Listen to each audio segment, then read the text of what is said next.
My name is Amber Larson, and I'm going to be discussing my group's research question. The question guiding our study was, do non-monosexual individuals' internal and external sense of validation change based on the sexuality of their peers?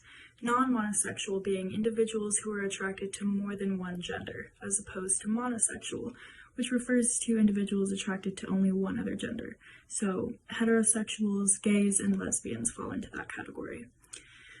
We wanted to do this research to essentially look at whether non-monosexual individuals experience more monosexism, such as biphobia, panphobia, from heterosexual communities or from homosexual communities.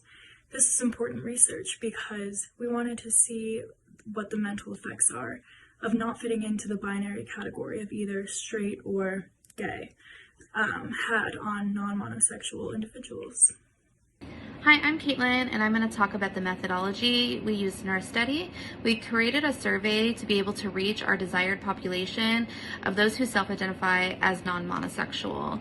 We used snowball convenience sampling by posting our survey on social media outlets such as Facebook and Instagram, along with asking people we know personally who identify under the umbrella. We created a survey using 10 questions from the anti-bisexual experience scale. We asked the questions in 2 rounds, once for experiences in the heterosexual community and again for experiences in the LGBTQ+ community. A couple examples of the questions we used are, others have pressured me to fit into a binary system of sexual orientation, i.e. either gay or straight. People have acted as if my bisexuality is only a sexual curiosity, not a stable sexual orientation. On Facebook, one researcher posted the survey to their personal page and also on a closed group that is only for self-identifying non-monosexuals. The other researchers posted to their Instagram stories and personal pages asking for self-identifying monosexuals to participate in our survey, along with asking folks they know personally.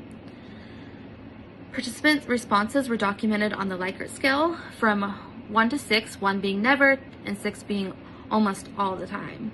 We had 40 participants, but we excluded 2 participants who self-identified as straight and 1 participant who self-identified as gay or lesbian. Our final count was 37 participants. We ensured the survey was anonymous and would not ask for any identifiable factors such as location, first and last name, or address. We also placed an age limit on the survey to protect minors from participating. In case the survey affected a participant's mental health, we attached byresource.org and the Trevor Project as outreach resources at the end. And that is our methodology. Thank you, and I'll send it off to the next person. Hey everybody, I am Dean, and I will be reporting on the findings of the Theta Group's results.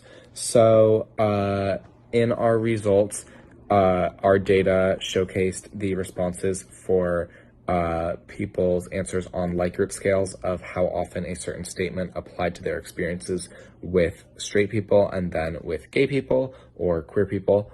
And many of the identical statements that were asked about their experiences with straight people versus with gay people actually had pretty similar responses. There wasn't much discrepancy in the data. However, there were a couple in particular that did have quite a discrepancy. One of those was the statement, people have acted as if my bisexuality is only a sexual curiosity, not a stable sexual orientation.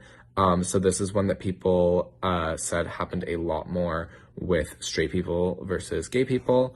Likewise, the statement, when my relationships haven't fit people's opinions about whether I'm really heterosexual or lesbian or gay, they've discounted my relationships as experimentation. That was another one that people related a lot more to with straight people than with gay people. One more thing to add, we also asked some demographical questions at the end, and most of our respondents were young, cisgender women who were white, so definitely skewed a little bit more towards those demographics. Hi, I'm Maddie, and I'm doing the limitations for Theta Group. So we first noted that 71.40% of participants identified as cis women and 61.90% identified as white. This obviously complicated and failed our study to produce internal validity because the demographics are not generalizable to the population that we were studying. The sampling method that we used was our second limitation, which could partially explain why our population or our sample results were skewed with a majority of white and a majority of cis women. So we used a snowball convenience sampling method relying on social media. So it's not a random sample. And while this sample is okay for like the exploratory research that we've been doing, a disadvantage of this is that lack of representation of the larger population. We also use surveys, and in self-reporting, you're relying on the honesty of your participants, and it's capturing a limited moment in time for them. We also found some limitations in the research study of our survey, with some response numbers not lining up. We assume that this could be a survey flaw on our part, or also that our questionnaire was too long, people got bored. Maybe some of the questions that we wrote were too intrusive and they didn't want to answer. But despite the reason, this disparity in responses changed and limited our ability to interpret and decipher our data. So yeah, thanks. Hi, I'm Sophia. I'm part of Theta, and I'll be talking about the future research part of our study. So based on our limitations and our research findings, we basically concluded that future research should look into the intersecting identities of gender and race and how those identities complicate non-monosexuals individuals' external validation.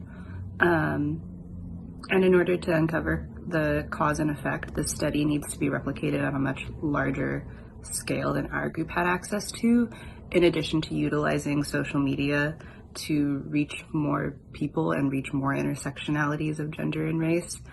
And additionally, from social media, resources like an LGBTQ center would really help finding respondents from different groups to improve the intersectionality of this research and to diversify the results a little bit more.